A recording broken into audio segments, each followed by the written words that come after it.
can see where I am. All right. It's a little bit freezing this evening, and the room I am in is cold. Anyway, so let's get started.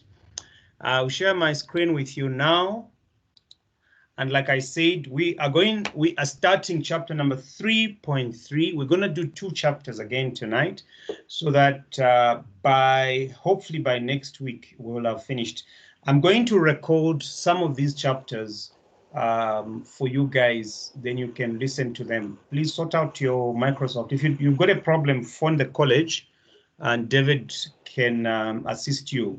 Our IT person can assist you sorting out your laptop. Okay, so can you see what I've got on my screen?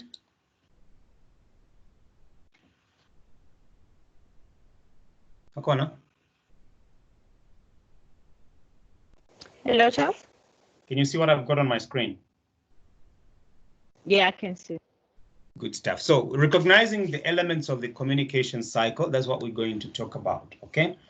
So, and like I said today, we'll deal with a very interesting aspect of communication that you need to be aware of within the procurement environment and also in a personal environment. The sending of emails and letters and things like that. Okay. So communication is how we send and receive information to and from one another. So like we said previously, when you get a chance to listen to the recordings, I said there that communication is two-way. Okay, it's your ability to listen is a very important component of communication. If you don't know how to listen, then you are not a good communicator.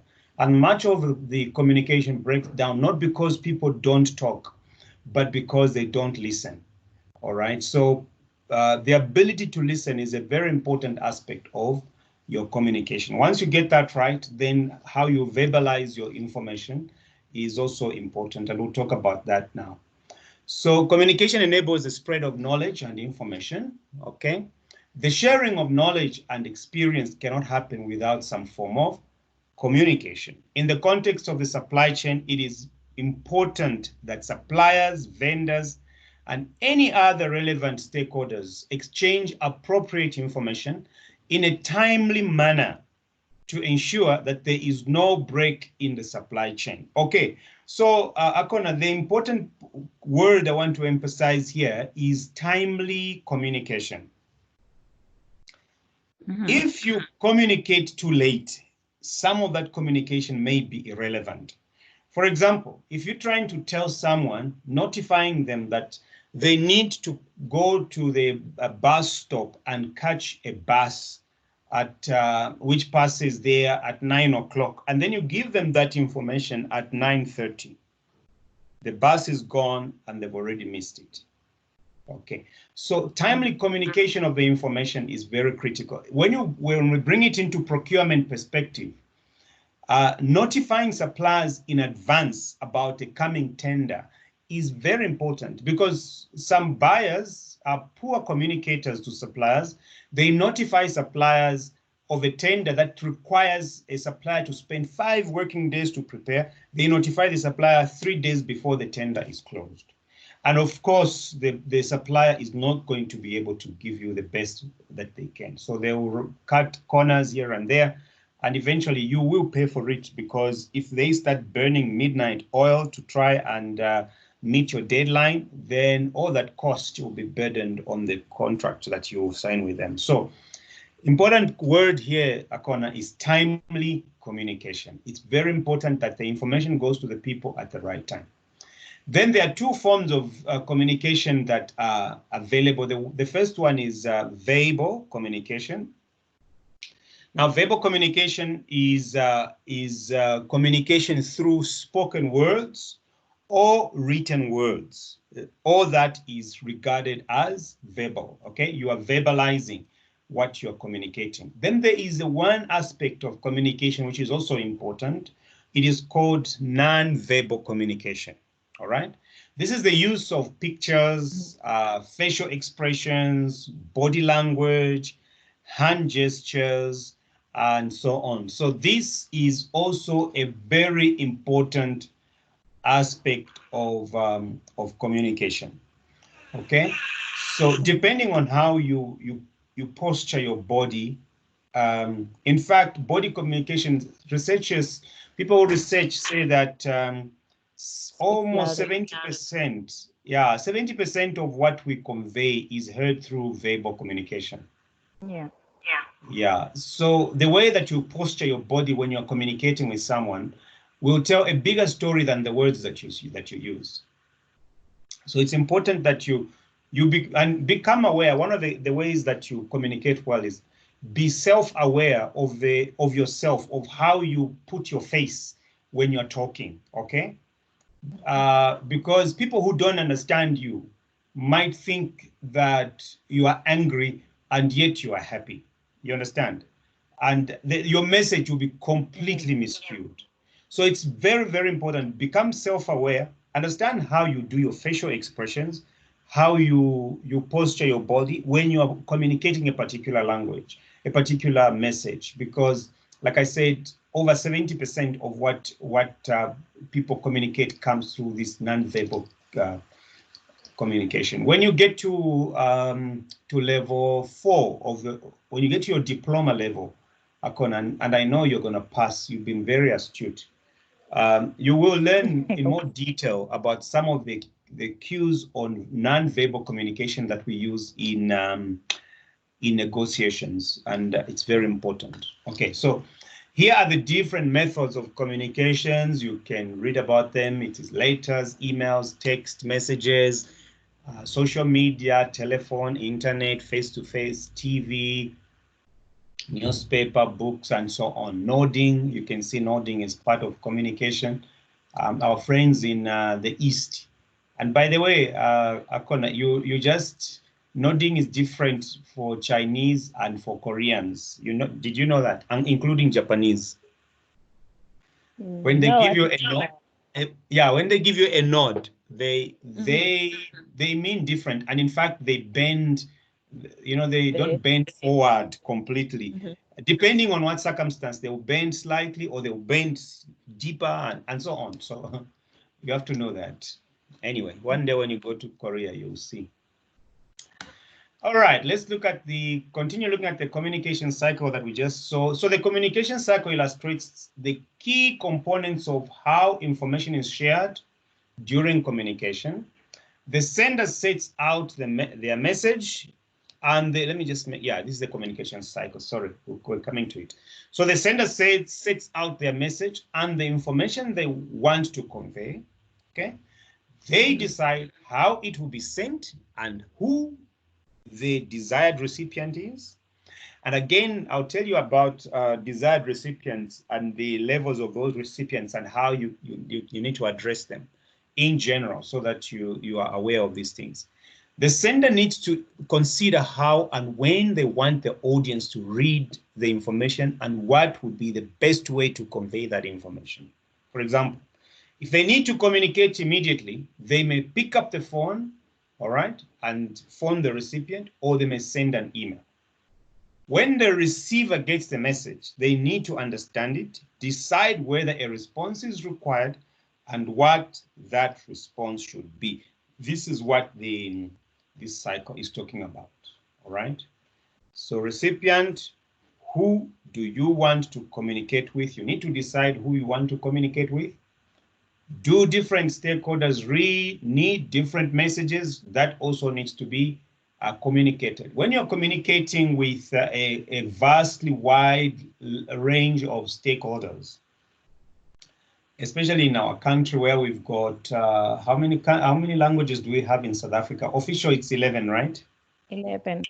Yeah, but it could be a bit more. Now think about a tender for cleaning. If you're doing a cleaning or security tender, that are fairly not complex. They just need you to be trained in methods of cleaning and also doing guarding. And you're addressing people that have come to hear.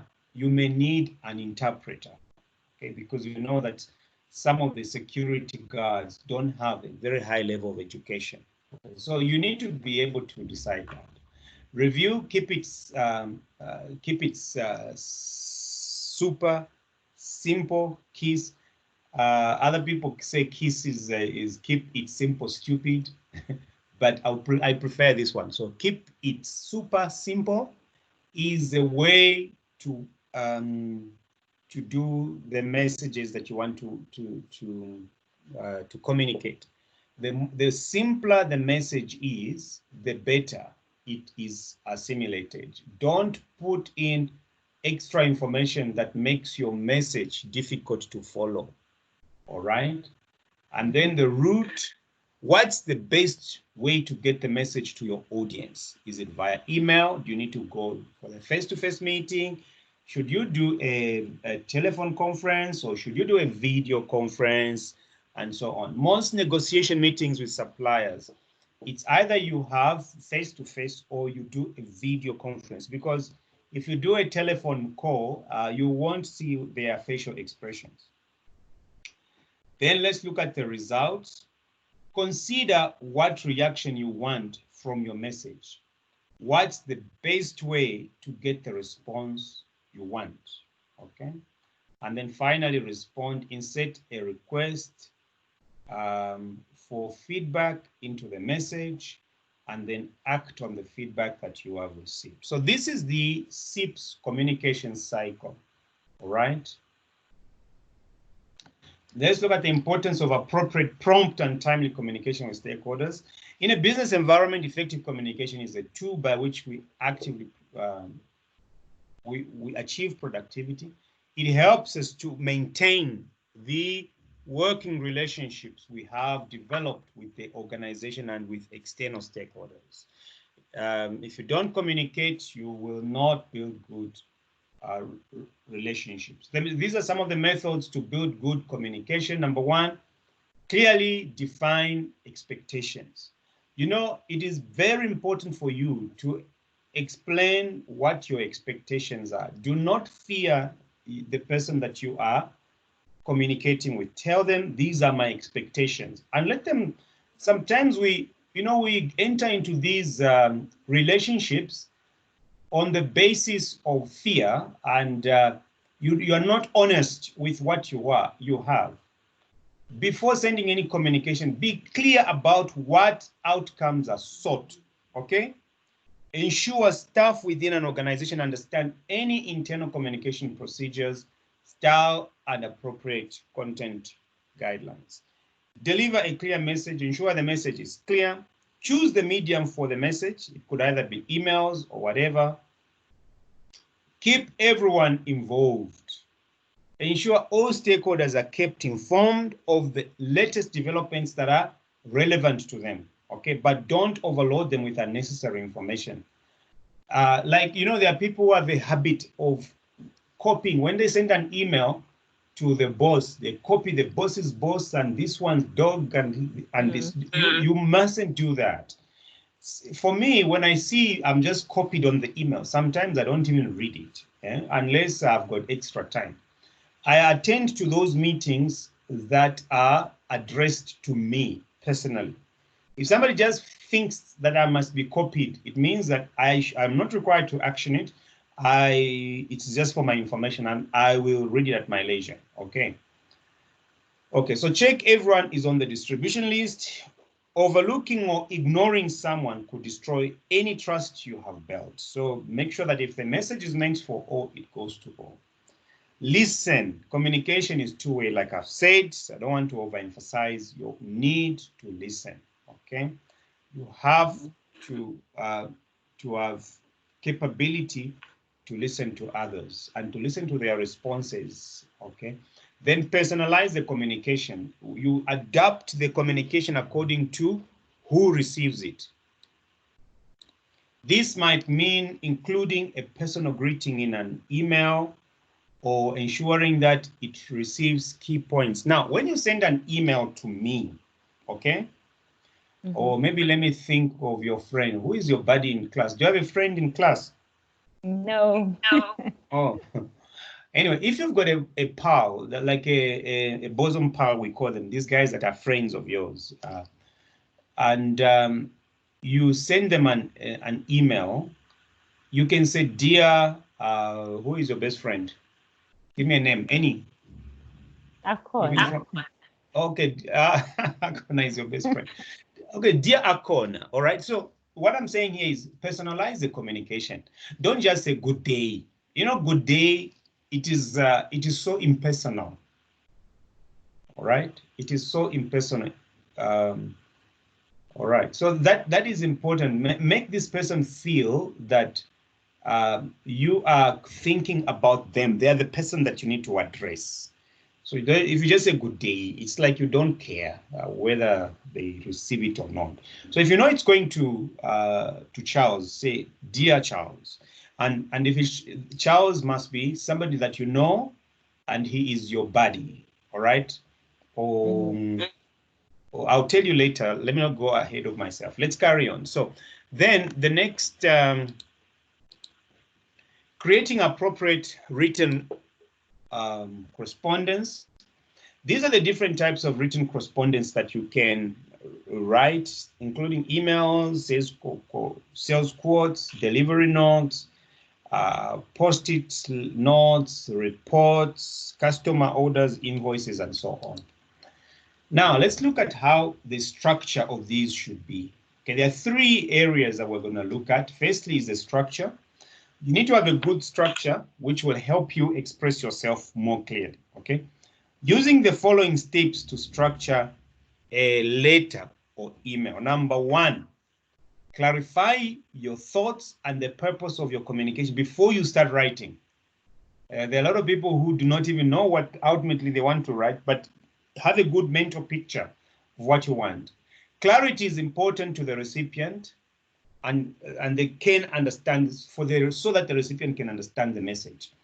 Number two, identify key points and facts and make them stand out, all right? Decide on a logical order for what you have to say, and then a strong introduction which sets the scene and gets the point, enables the reader to know at once what the communication is about and whether it will be useful to them. If you lose your reader in the first paragraph, Akona, if you are, what word can I say? You are not clear in the first paragraph what your communication is about. Many people only read the first paragraph and they lose interest. That's why sometimes we find these guys in media when they're writing a story, the headline is catching so much catching, and when you want to see what this headline is about, you start reading and you don't really see the juicy thing that they were talking about in the headline, but they've got you to read and you've bought the paper. So your introduction, you say dear sir or dear madam or dear Mr. so and so. The first bullet point that you must talk about must go to the core of your message. Then use short paragraphs and sentences. There are people who like writing long sentences. Even when you write in SIPs, eventually when you be doing your what do they call these responses with where you write, be wary not to write too long sentences. If possible, keep to one idea per paragraph and the main point in the first sentence. Then add your supporting information. Help key points stand out by using headlines, subheadings, bullet points. This makes it easier for the reader to scan for the more important points, okay? Let your important points stand out. Let's look at the style. This means the way you write and not specifically the content, okay? So the content we'll deal with just now, but the way you write, you should always keep the following in mind. Number one, the style of writing should be appropriate to the audience receiving the communication. Consider how much information to include and how much detail is needed. Try to avoid specialist terms, abbreviations and jargon. A lot of people like writing in their essays. When I do assignments for students and they're giving me examples, they say triple BEE. Do you know what that stands for? Yes, I do now. But if if somebody is in the UK and you write triple BEE, do you think they'll understand? No, they The won't. likelihood is that no, you know? So the reason is because some of these abbreviations are different from one area to the other. Okay, so don't use specialist terms, especially that, you know, procurement is very vast because different people have different backgrounds. So some of them may want to use abbreviations or jargon from the background where they come from and hoe it into their assignment. That is going to lose you marks. Adopt a formal style if the communication is formal, for example, a report, contract, or terms and conditions. You can be more informal to a colleague, all right? A friend of yours called Akona. You can be very informal, or stakeholder with whom you have built a relationship, but always maintain professional tone. Now, this is where the juicy part is. The second last bullet point says, think about how you will open the email. So when you write an email, how do you start? Hi, Akona is fine if you are familiar with the recipient. All right? If you have not built a relationship with them, you must say, dear, and then you write first name. And it might be more appropriate, but even dear Akona, it's only where you know that this person is at the same level of seniority with you. If you are dealing with very senior stakeholders, you must say, dear Mr. What is your surname, Akon? Maluleki. Maluleki. Dear Mrs. or Miss is, sorry, I don't want to go into detail, but ladies usually just put MS, you understand? So it applies to the lady whether she's married or not. So dear Ms. Maluleke. So that is for if you have not met this person for the and you are not familiar with them, you haven't built a kind of relationship with them, then rather use dear Ms. so and so. If you have built a relationship with them, like you have built with Irene at the college, you can say, dear Irene. If it is your bosom pal, like your friend that you go out to lunch with, you can say, hi, Akona. You understand?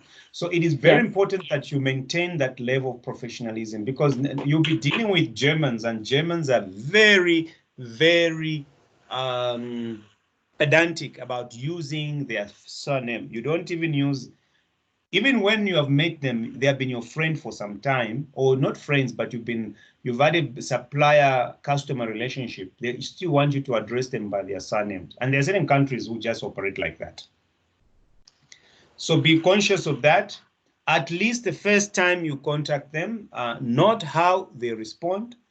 So when they respond and they address themselves at the bottom of the email and say, yours regards, Akona, then you know that you can address them as dear Akona.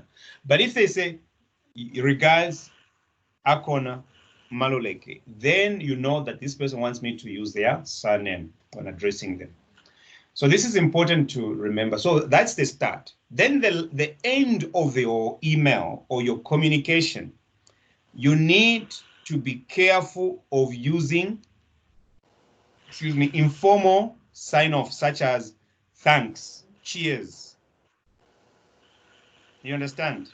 So try to avoid those when you're using, when you're doing formal communication. My even best wishes for me, I don't like to use it. I like to use kind regards or regards. These are the safest options that you use. Then you are okay with whoever you address. And you don't use the words such as yours sincerely. You remember when we were in grade 1 or grade whatever? Yes. They were teaching us how to do letters. You would say yours sincerely, Akona. Yeah. But I mean, this is not, it's not the way to deal or to sign off an email. Emails, normally you say kind regards or regards. Let's look at the content. The content first should have the subject line on top, okay? It needs to be subject line. Now, the subject line,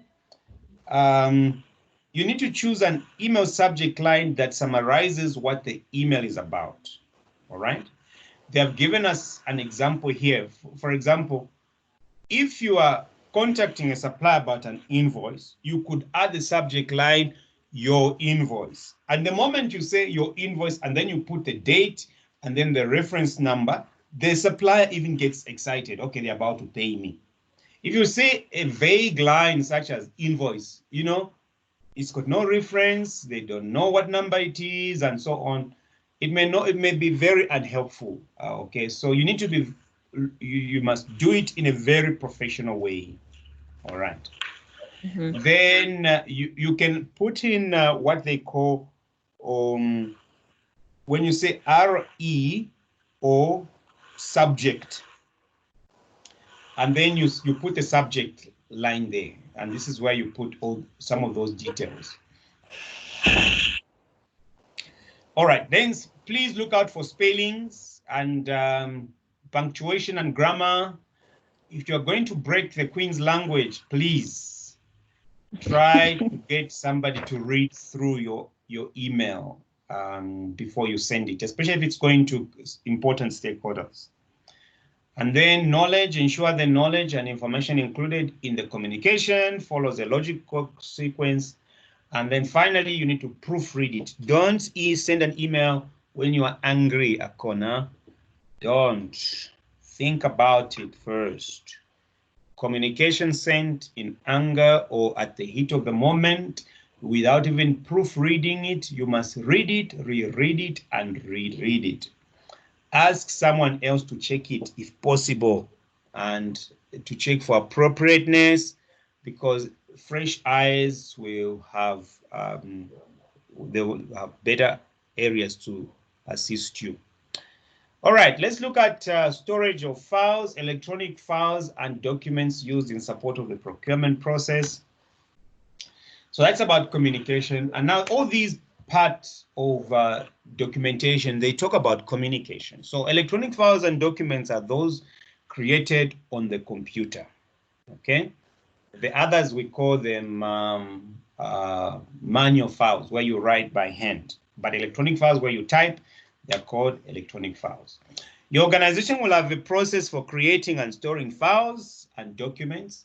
The sort of electronic files and documents you may encounter in procurement and supply include things like tender notices, requests for proposals, and so on. Now, businesses normally have electronic templates created using widely used software such as Microsoft Word or Excel. You need to find out your organization's style of creating these documents.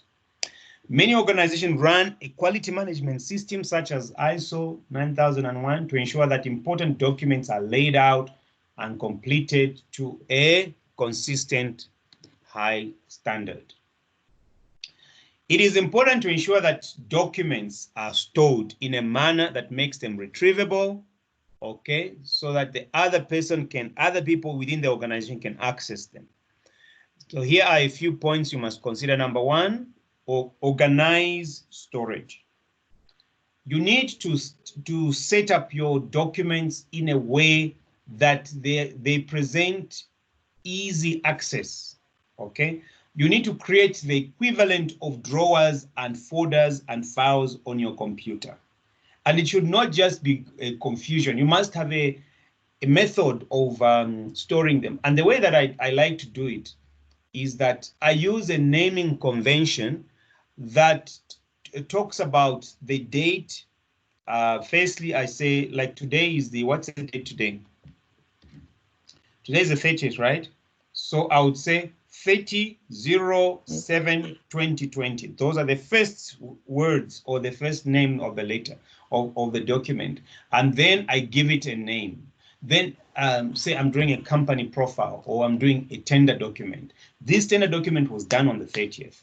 And then it's called tender document. Then maybe you put the name of the client, who it is. It helps you, Akona, to try and find documents much easier. If I'm not there, people should just remember what was he working on and when was it around. They'll search for it and they'll be able to find it. Okay. The other one is access control. You need to be able to protect especially sensitive documents with a password. Okay, so if files are being stored on a network with unrestricted access, there is a danger that they can be accessed, altered, or even deleted. So password control will ensure that only the people that need to access the files can access them. Then retention policy.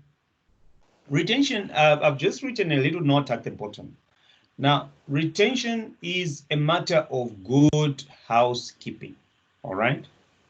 You need to maintain documents. In South Africa, the retention requirements, it means the storage, keeping those duplicate records so that they are kept in a way that they can be retrieved at a later stage.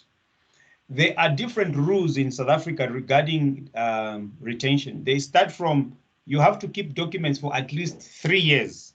Some of the documents must be kept forever, in brackets. Okay, others up to 15 years, then you can destroy them. But you have to leave an audit trail of the whatever you have been doing, especially in procurement. Learn to keep documents. And in fact, if you work for a company which is owned by government, there is a huge requirement. Tender documents must be kept for at least 5 years. Okay. Mm-hmm. And so most companies have actually got a place where they store these documents. All right, so that is about communication. Now we'll talk about teamwork, describing the key characteristics of successful and effective teams. Do you have any questions so far? No, I don't. All right. Now, let me ask you this. It's not in the notes. I just thought about it now. What do you know what the difference is between a team and a group?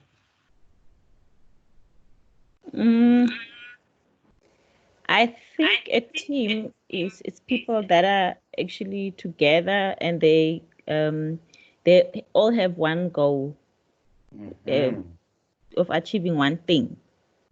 Good. And then a group of people can have different targets, I think. Well done. Well said.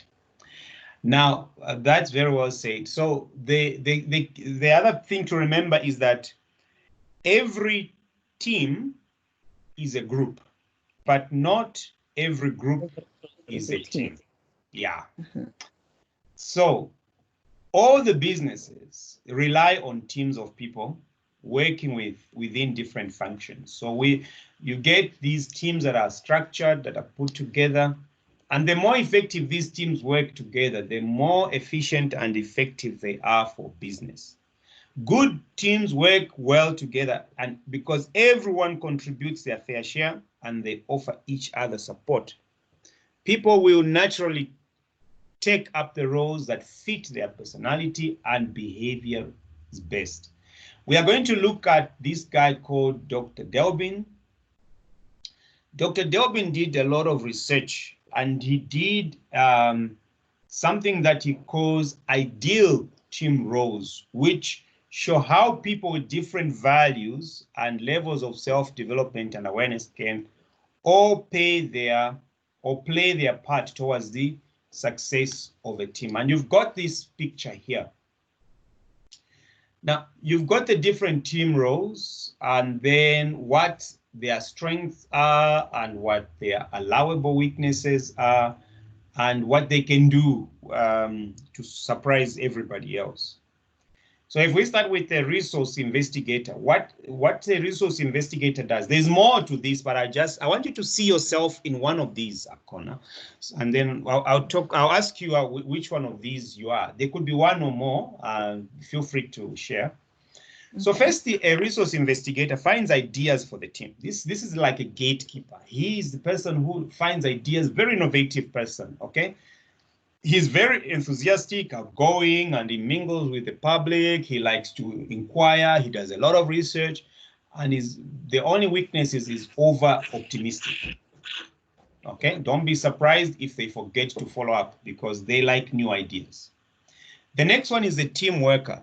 This guy helps team to gel. They are just those people who are blessed with the idea to bring teams together. They are very cooperative. The only weakness is they are indecisive. Then you have a coordinator. The coordinator focuses members on objectives. When you give a coordinator objectives, what he or she will do is try and get everybody to. When you're trying to drift away from the objective, the coordinator will tell you, guys, we are aiming for this. You need that in your team. Then you got plant. This guy is a highly creative person, free thinker, and he is too preoccupied trying to think. He's almost as close to the resource investigator, but the only thing is this guy is usually very absent-minded. He can be very absent-minded. Then you got a monitor evaluator. This guy provides logic to situations. Then the specialist brings in-depth knowledge. A shaper provides drive to ensure focus. And finally, an implementer plans and carry out strategies.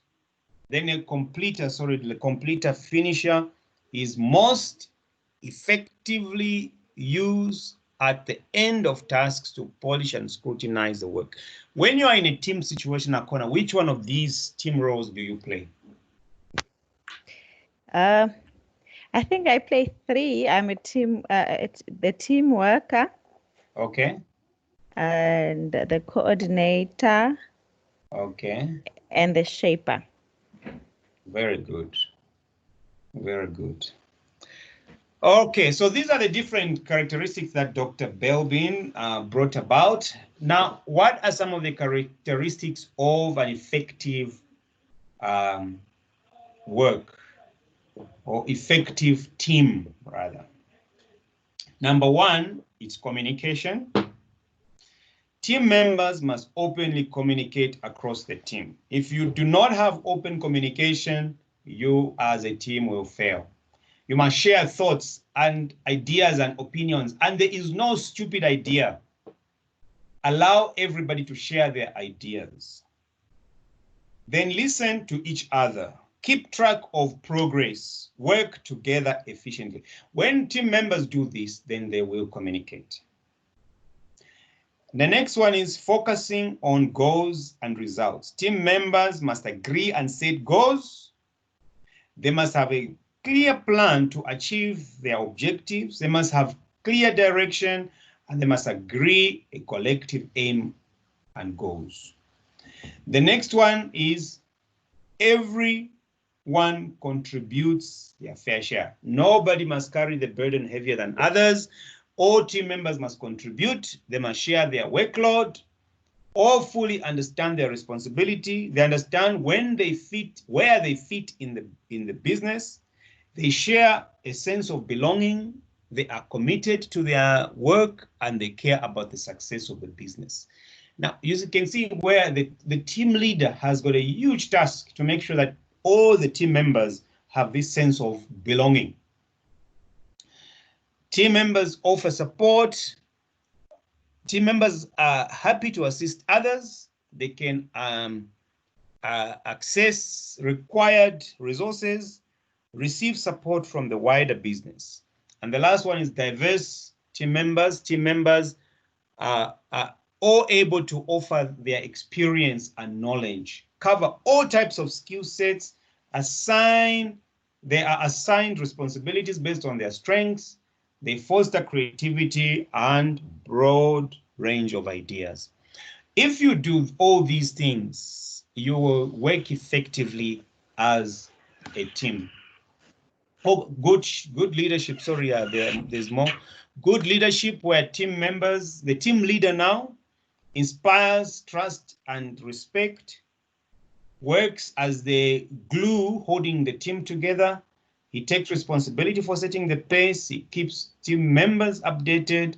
He offers encouragement and motivation.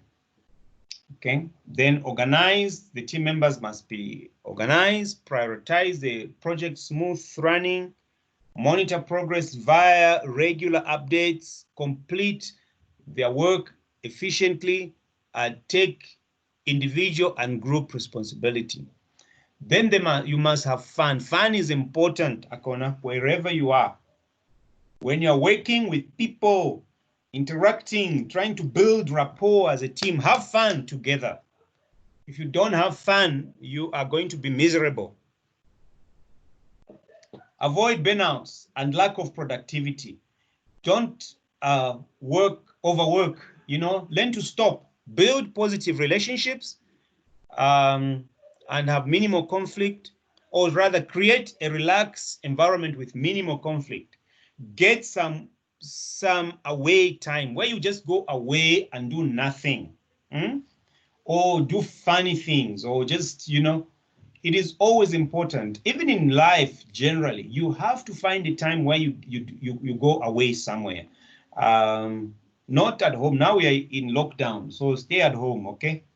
But but in life, find a place. You will see how it will rejuvenate you. It doesn't have to be expensive. I remember when I was heading a procurement in a state-owned company, and then there was these austerity measures. And I took my staff to a football place where we just played football, everybody, the girls, the men, and whoever, everybody played.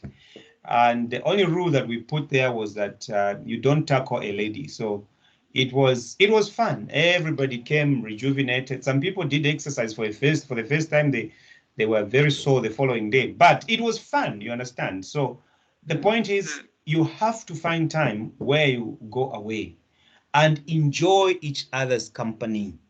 Just talk nonsense, though. You don't have to be serious all the time. Did you do this tender? Did you do this? Did you talk to the supplier? No, talk about crap. Things that just talk about the moon and how funny the moon is. Or just, enjoy each other's company and laugh, just for conversation's sake. That is how good teams operate. If you do not enjoy each other, if you don't like, if you are not safe among your team members, Akona, you will not gel well.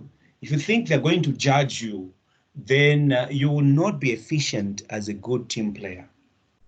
Okay, so it's important that you do those things. Let's look at the different stages of team development. And I think this is the last one. Yeah, this is different stage. So teams grow from one stage to the other, all right? There are basically 4, but there's a 5th one that Tuckman introduced, which we'll talk about as well. So the teams first start getting formed, then there is a storming process. This is where there is a lot of bashing of heads because the masks have come off. Then there's norming, and then there is performing, and then eventually there's a 5th one that I'll show you now. Okay, let's talk about the 1st stage, which is called forming, okay? So forming starts on the first day a team gets together. Often they don't know each other, and so they may be overly polite or anxious, and there is a lot of pretending. Okay, when you just meet for the first time. During this stage, the team members will begin to learn each other's skills, backgrounds, and interests. This stage can last quite a time as they get to know and understand one another. Roles and responsibility will also begin to form, but this stage is all about the team developing their relationship. Then storming, this is where the masks come off, the real people come out, because now you have started to know each other, and there's a bit of rapport building up, and now your real you comes out. This is where now frustration surfaces. Conflicts appear as members become aware of each other's characteristics or habits that frustrate or annoy them. Now, some of these habits they are called blind spots. I'll teach you about this when you're coming to, when you come to diploma. So when you come to diploma, there is a module, was it diploma or advanced diploma, on management, where I'll show you some of these blind spots in the systems thinking theory. No, it's advanced negotiation. Yes, should be advanced negotiation. And these are called blind spots. There are people that have these habits where they pull mucus when they're sitting. You know what I mean? Very disgusting people. No, I'm not. What do you mean? Well, you know, when somebody is seated and you know they're unconscious, but they're going. Oh, yes, yes, yes. Instead of They going to blow their bloody nose, they're just pulling the stuff back. Yo, it irritates the heck out of me. Yo. Anyway, so some of those habits, and there are other habits. There's I can't remember. There was somebody who almost freaked out in an exam because this lady, I can't remember what she was doing, making a particular sound with her mouth, and this was during an exam. Yo, this man almost stormed out. But anyway, so when we when teams are in the forming stage, okay, there is a lot of caution and politeness and anxiety. But once you are when you come to storming, like I said, the masks come off, and because you are now getting in, you know, to know about this person's habits that they built over time.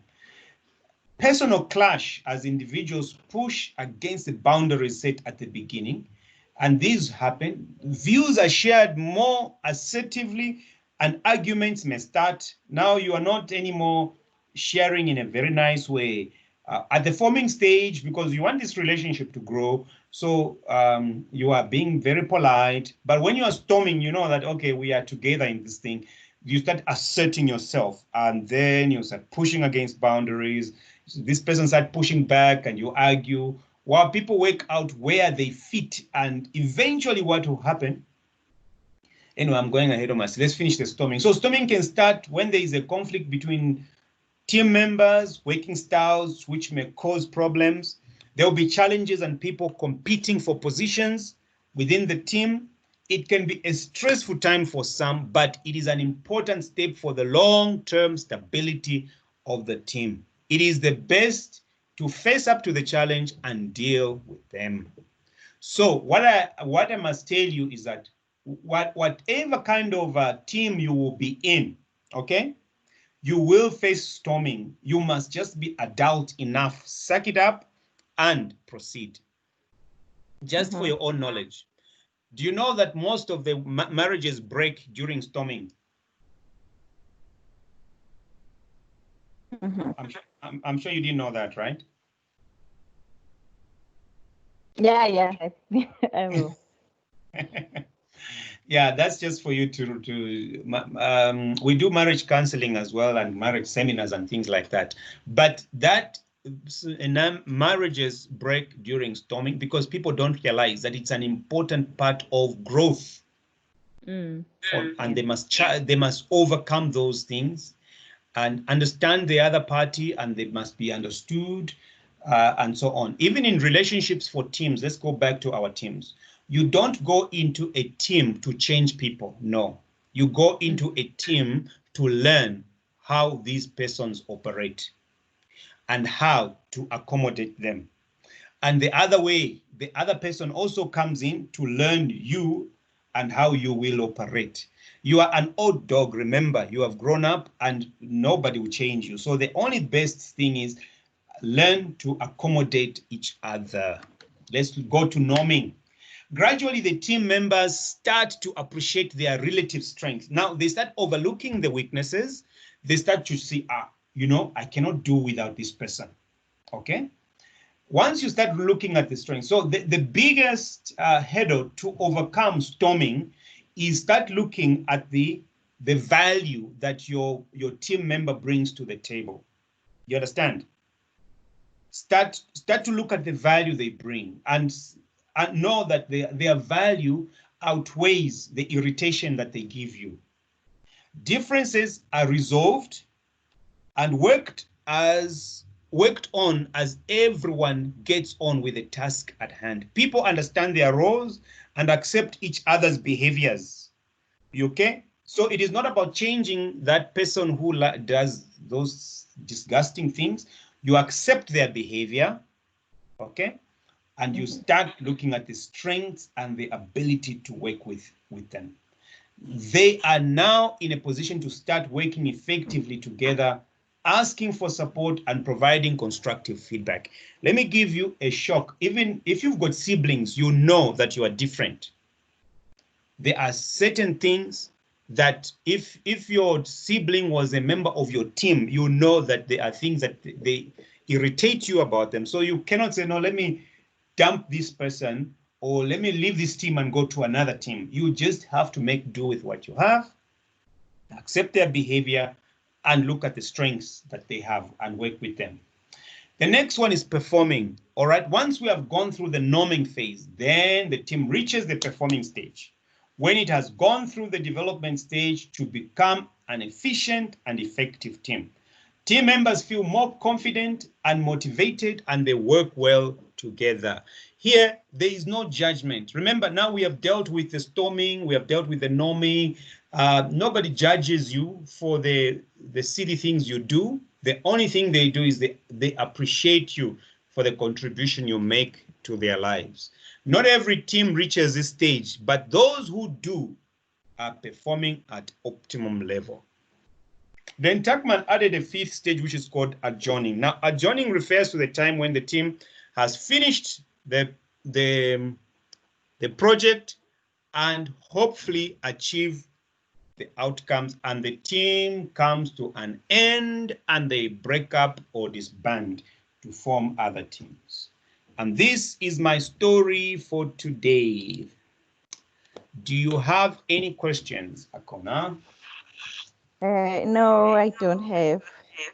Good. It's been an exciting one, right? I can see. Yeah. I could feel you were following me so well.